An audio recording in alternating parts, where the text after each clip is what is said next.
ಇವ್ರದ್ದು ಒಂದು ಕೈ ರೇಖೆ ತೋರಿಸ್ತೀನಿ ನೋಡಿ. ಇವರು ಇವಾಗ ಸದ್ಯ ಜೈಲಿಂದ ಬಂದಿದ್ದಾರೆ ಅಂತ ಹೇಳಿದರು.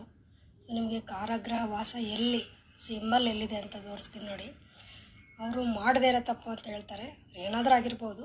ಇಲ್ಲಿ ನೋಡಿ, ಈ ರೀತಿ ಇಲ್ಲಿ ಬಾಕ್ಸ್ ಟೈಪ್ ಬಂದಿದೆ.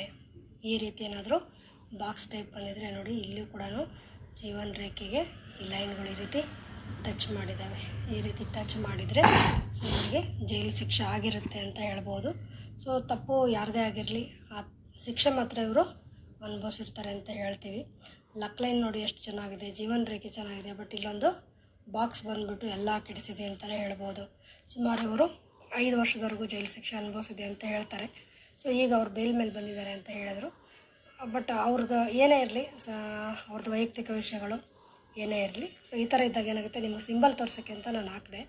ಈ ರೀತಿ ಬಾಕ್ಸ್ ಬಂತು ಅಂದರೆ ಸೊ ಅಲ್ಲಿ